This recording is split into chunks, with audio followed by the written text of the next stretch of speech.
Alright, hey, shalom, akim, shalom.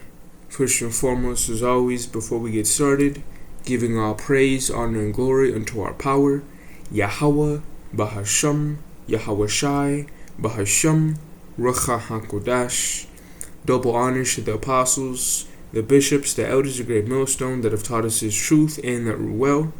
And peace and blessings go out to the hopeful members of the elect, scattered throughout the four winds of the earth, that are in the hopes of receiving salvation and mercy during the time of Jacob's trouble, and that are worshiping the Heavenly Father in sincerity, in spirit, and in truth. Alright?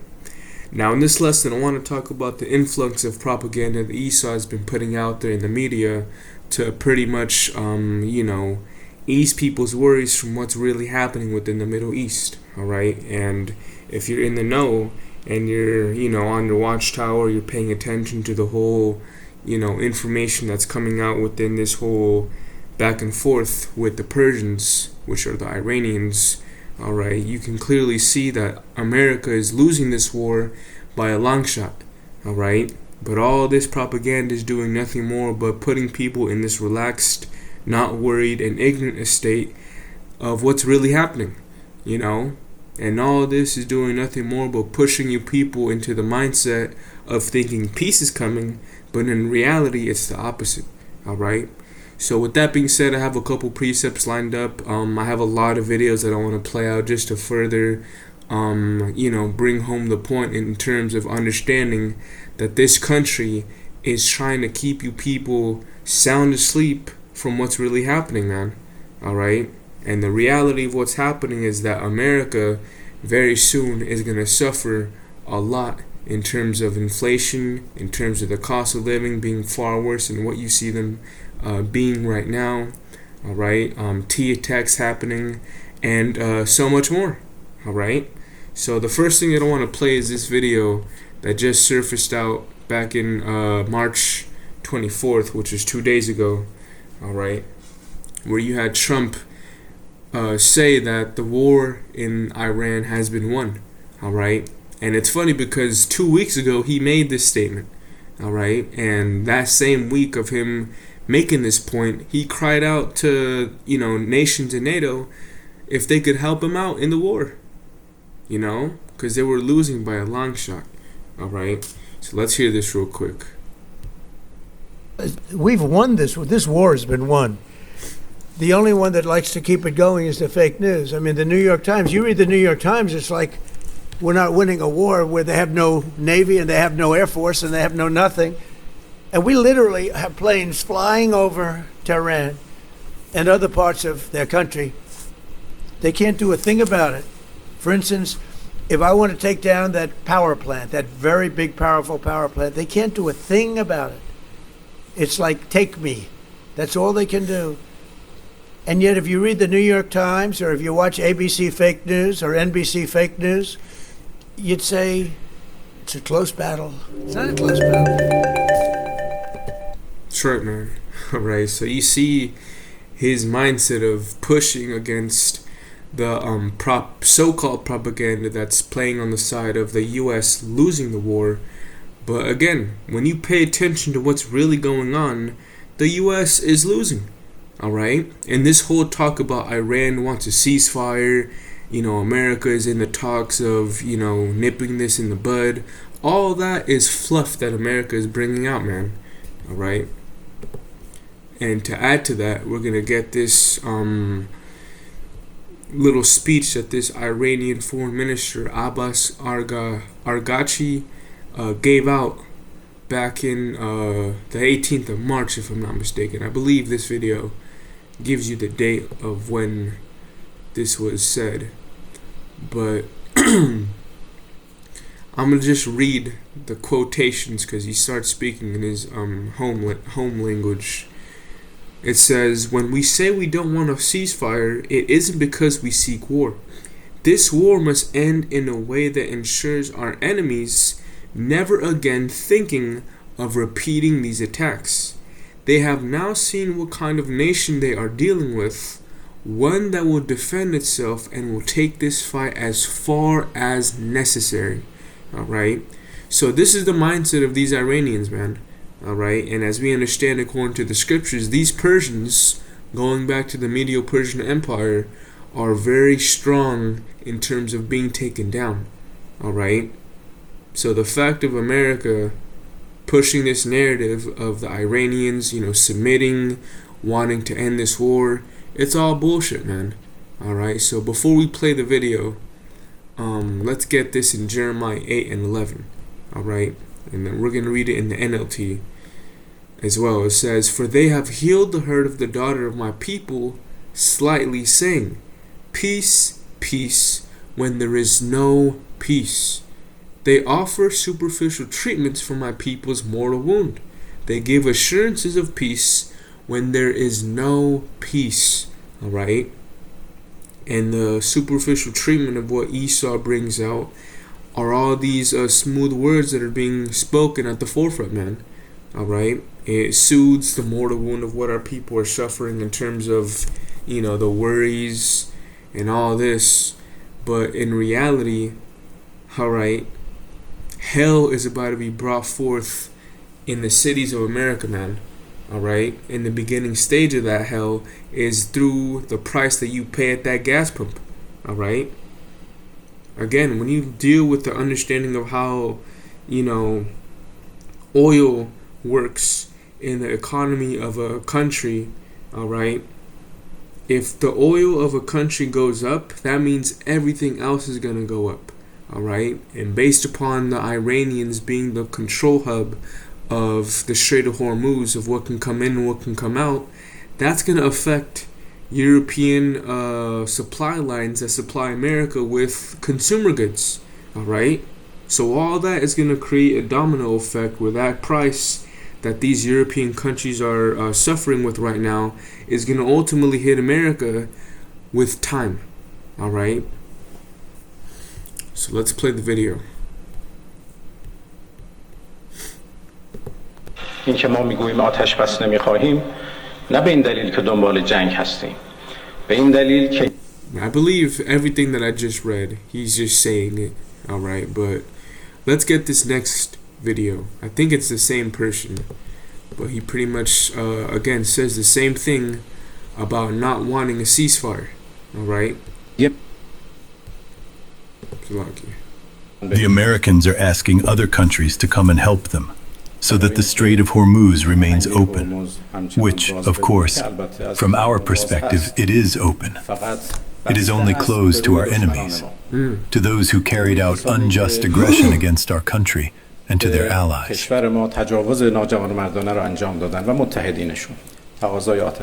We are not asking for a ceasefire, but this war must come to an end. We are not asking for a ceasefire, man. You heard that? These Iranians ain't playing. Alright? So all this talk of, these Persians wanting to nip this in the bud, they don't want to, suffer anymore, all that's bullshit, man. Alright? Again, you literally killed the president of the Iranians, which is the Ayatollah. Alright? Those people want more than blood. They want this country to suffer. All right, and they're doing everything in a strategic manner to do so. All right, again, these Iranians know how to make this place bleed inside out, so to speak. All right, and they're doing everything in their ability to create a blood clot in America, which is going to be done by way of controlling the power of the oil. All right. Now, I want to play this little segment of this, little conference that Trump had with Pete Hegseth, where he again pushes the narrative that, Iran wants to have some kind of negotiation where they meet in the middle because they don't want to, suffer anymore. It's all bullshit, man. Propaganda. All right?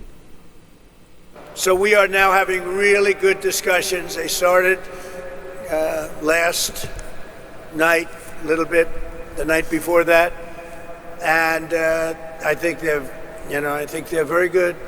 They want to They want peace. They've agreed they will not have a nuclear weapon, et cetera, et cetera. But we'll see. You have to get it done. But I would say that bullshit.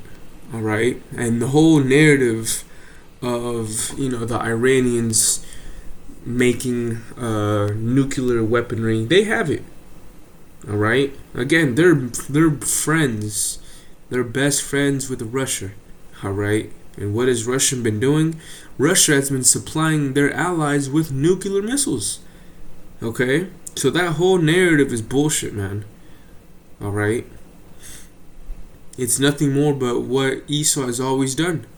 Create some kind of false flag so that they can go and infiltrate a country and take what they want from them. All right? A good example is Venezuela. All right, here it is. They infiltrated Venezuela because of the cartel, this and the third. But all that was fluff that Esau pulled out of their behind. All right, and they took it. All right. There's a very good chance, and it began when I said that I won't be. We were planning tomorrow on shooting down some of their power plants, and we're going to hold that up. Hopefully we won't have to do it, and hopefully we can make a deal that's good for all of us, including the Middle Eastern allies that have been very good to us, including Israel, that's been a great partner in this fight. They've really been a good partner in the fight. They fought hard. But we'll see what happens. I think there's a very good chance we're going to end up in a deal, and so we're giving it 5 days, and then we're going to see where that takes us. And I would say at the end of this period, I think it could very well end up being a very good deal for... And there will be no deal, man. All right? I'm just calling it right now. Again, based upon the spirit that these Iranians are in, they want more than blood. They don't give a fuck about money. They don't give a fuck about none of that, man. All right? The raging Carmenians want... Matter of fact, let's get there real quick. All right? They want more than just getting some kind of agreement where they meet in the middle. All right. This is Second Ezra 15. All right, and I'll start at I'll start at 28. Behold, it's excuse my my tone. All right, it's 1 a.m, Akim, and out of nowhere, my allergies just kicked in. So bear with me if I sound a little stuffed in the nose. It says, "Behold, a horrible vision, and the appearance thereof from the east, where the nations of the dragons of Arabia," all right, the different Ishmaelite countries that you have over there in the Middle East, like Oman, all right, UAE, Yemen, all right, Saudi Arabia, and so much and so forth, all right, "shall come out with many chariots, and the multitude of them shall be carried as the wind upon earth, that all they which hear them may fear and tremble." All right, and that's pretty much the reality of what a lot of these American soldiers are facing out there that are being deployed. All right, as the beloved Elder Yashawamba was saying throughout this whole war. All right, America really thought that they were going to go up there and, use their technique that they've always been using, which is, missiles. All right. But they don't understand that these Iranians have been practicing guerrilla warfare and all these different tactics for a minute. All right. And America is now finding out that these Iranians got hands. All right. They're getting outboxed, outclassed, and it's coming to a point where America, all right, has been going back to the drawing board for a minute. All right. Salakia.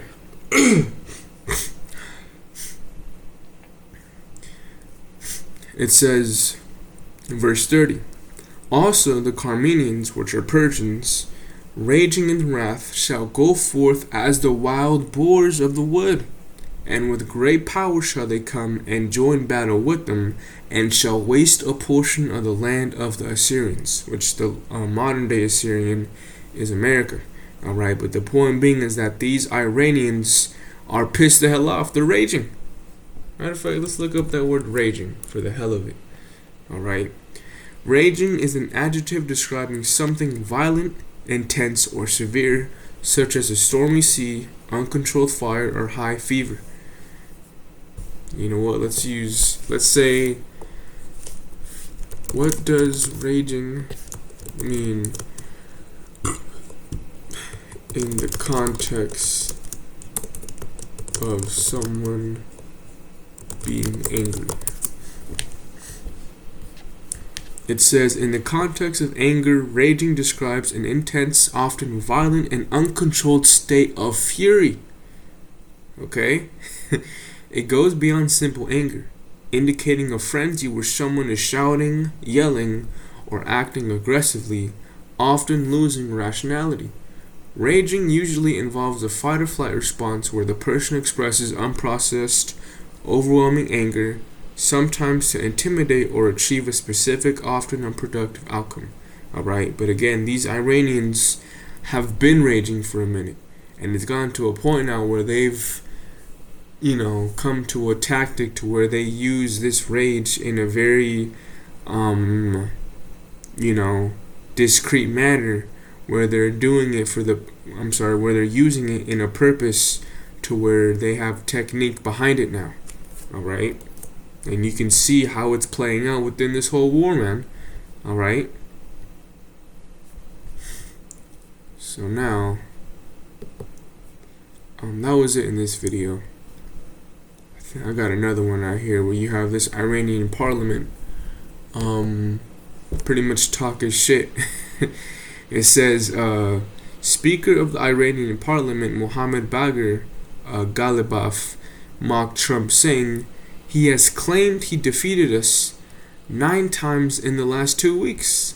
Hilarious. Alright, so you can see the propaganda, man. Alright. Now let's get this last video. Alright. I think it actually might be... Okay, yep. You have this one Major General react to Pete Hegseth's comments about this whole war, and it shows how Esau is doing everything in his ability to rally up the spirit of these Americans to engage in a war that they're gonna lose. Alright? And this Edomite that's pissed the hell off based upon what this dude Pete Hegseth is saying. Alright? And as the beloved Elder Ariella was saying, when you look at this one Edomite Pete Hegseth, he's one of those white dudes in a fraternity that's one of the leaders. Alright? He's in all nasty shit. He's one of those jocks that drinks all day. And more importantly, he's he's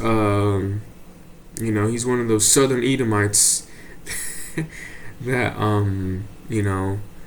is about white power. Alright? Which they all are, but you could just feel it based upon this nigga's spirit, man. Sworn, smoking crack, doing all that. Stupid rules of engagement. We untie the hands of our warfighters to intimidate, demoralize, hunt, and kill the enemies of our country. Those are the words of a potential war criminal, right there. And that is not the advice and counsel and direction that any Secretary of Defense should be providing our soldiers, sailors, airmen, and Marines. It puts them actually in greater danger.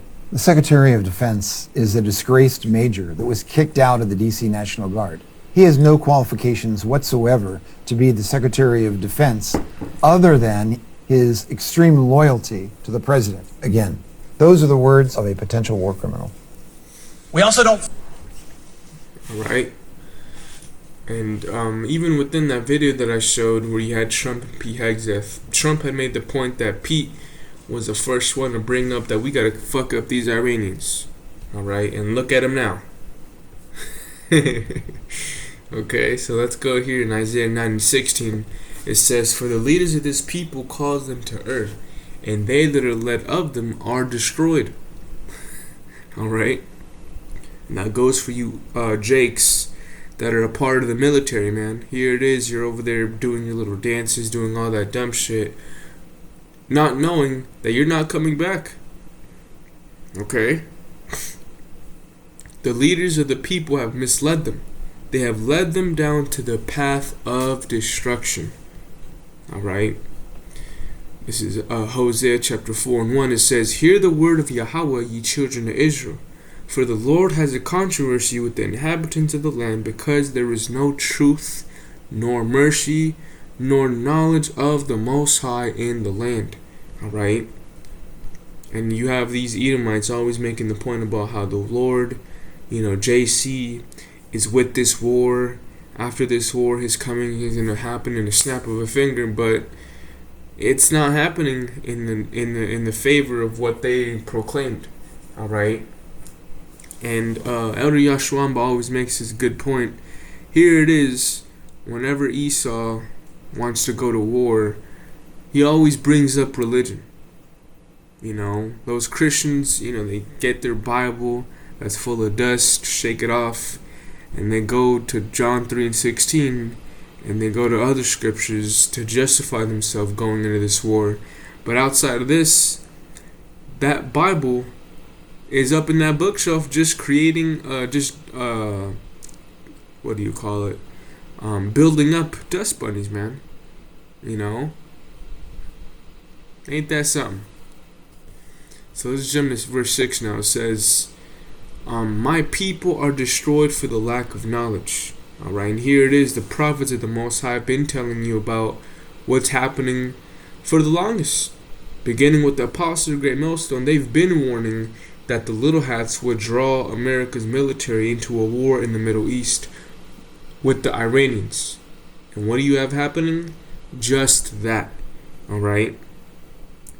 But when it comes down to listening to us, nobody wants to listen to us. Alright? So to hell with all you people that are going to suffer in these times to come. Alright? Because you've been warned. Alright? You've been told the preparation of what's to come in these times, man. Alright? It says, because thou hast rejected knowledge, alright, the message that the prophets are providing you, I will also reject thee, that thou shalt be no priest to me. Seeing thou hast forgotten the law of thy power, I will also forget thy children. Alright? So there's going to be a lot of dead people out here, man. Women, children, men. Alright? It's going to be ugly. But again, you people have been warned that this is going to come. Alright? And the only ones that have been taking heed are those of the elect. Those that are going to put their pride to the side. Those that are going to leave this world and get down with the program of Yahweh Bahashim Yahweh Shai. Alright? This is Ezekiel 7 and 10. Alright? And I'm also going to get this in the NLT. It says, "The day of judgment is here. Your destruction awaits. The people's wickedness and pride have blossomed to full flower. Their violence has grown into a rod that will beat them for their wickedness. None of these proud and wicked people will survive. All their wealth and prestige will be swept away." Alright, so for you Jakes that think money is everything, your social status is what matters, y'all are going to be the first ones to go. Alright? It says, "Yes, the time has come. The day is here. Buyers should not rejoice over bargains, nor sellers grieve over losses, for all of them will fall under my terrible anger." Alright? So the focal point of what we should be doing is seeking the Lord while he may be found. Alright? Now real quick, I wanted to get this. This is the last thing that I have for this lesson. I simply asked chat, why is there so much propaganda when there is a war being lost? And it says when a country is losing or even just struggling in a war, propaganda tends to increase, not decrease. That's not random. It serves very specific purposes tied to survival, control, and perception. Here's the real logic behind it. Maintaining morale when reality is bad. Alright? If the situation on the ground is deteriorating, leaders worry about collapse from within before defeat from the outside. Alright? But again, when you look at the media in terms of these different YouTube channels where you have people really looking into the reality of the war, alright, a lot of people are blowing the whistle, alright, and within that whistleblowing, a lot of these Edomites, predominantly, are getting fed the fuck up with this war, man. Alright? Out here in the state of California, in the city of Santa Clarita, every Saturday and Sunday within the commerce of the mall, you have a bunch of old Edomites with their little signs, you know, talking about stop the war, ceasefire. Alright? A lot of Edomites do not want this fight to continue to go on, because if it does, they know what's going to happen. You know? It says, soldiers may lose the will to fight, civilians may panic, protest, or resist the war effort, and allies may lose confidence. And there's been talks that there's going to be set up tea attacks. Alright? And by the way of how things look, this is what is required so that people get back in the spirit of saying, yeah, fuck these sand dwellers, let's get them. You know, they bombed this place, a lot of our beautiful Americans died, we gotta get them. You know? It says, so propaganda fills the gap between reality and what people can psychologically handle.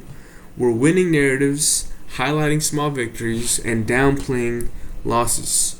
A classic example of World War II, where both Axis and Allied powers exaggerated successes to keep populations committed even when things were going badly. Alright? And that's what Esau's doing right now, man. Fabricating these little dumbass, interviews just for the sake of people not losing their shit. You know? But people are coming to the reality of what's really happening, man. Alright? Reading on, it says, preventing dissent and rebellion. When people realize a war is being lost, they start asking dangerous questions. Why are we fighting? Who made the decision? Why are we sacrificing for failure? Propaganda reframes the situation to shut that down, blame external enemies, we're being sabotaged, blame internal enemies, traitors, unpatriotic citizens, frame the war as morally necessary regardless of outcome. This keeps anger pointed outward, not toward leadership. But again, we're living in a time where the truth is emerging at the forefront. All right? And people are looking at the reality of this situation. All right? And 2nd Ezra 15 will be fulfilled. Matter of fact, let's read that real quick. Real fast. 2nd Ezra's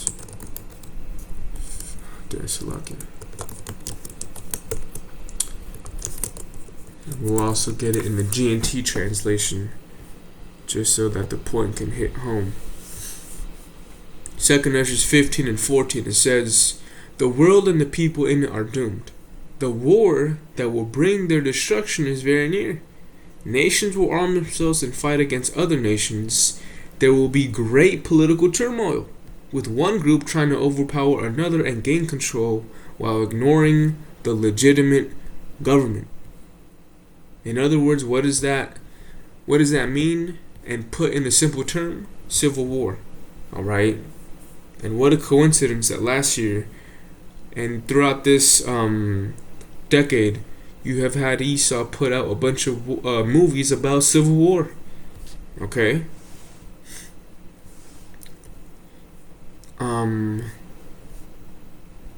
Let's hit the core idea. It says, propaganda increases during the losing war because truth becomes destabilizing. If the full reality hits too quickly, armies can collapse, governments can fall, and societies can fracture. Alright? So propaganda acts like a pressure control system, managing how much truth people are allowed to see and when. Alright? So you see how Esau, alright, your government, is giving you this assurance of peace, but in reality, nothing of that nature is going to come at the forefront. Alright? So you people are in for a very, very rude awakening, man. Alright? But as for us that are in the know, we don't have to worry, because we've been preparing ourselves for a minute for this very self-same time that we're in, man. So this is 1 Thessalonians 5, beginning at 1 in the NLT. Now, concerning how and when all this will happen, dear brothers and sisters, we don't really need to write to you. For you know quite well that the day of the Lord's return will come unexpectedly like a thief in the night. When people are saying everything is peaceful and secure, then disaster will fall on them as suddenly as a pregnant woman's labor pains begin, and there will be no escape. Alright? But you aren't in the dark about these things. And you won't be surprised when the day of the Lord comes like a thief. For you are all children of the light and of the day. We don't belong to darkness and night. So be on your guard, not asleep like the others. Stay alert and be clear-headed. Alright? So that should be the focal point of what we hone in on in these times that we're in right now, man. Alright, again, a lot is happening. We're 1 week away from the Passover. Esau's losing. But simultaneously, the elect are winning in the spirit, man. So with that, Lord willing, this was an edifying lesson. As always, Kol Halo Yahweh, Bahasham Yahweh Bahasham, Racha HaKodash. Double honors to the apostles, bishops, and elders of Great Millstone. Peace and blessings unto the elect. Shalom.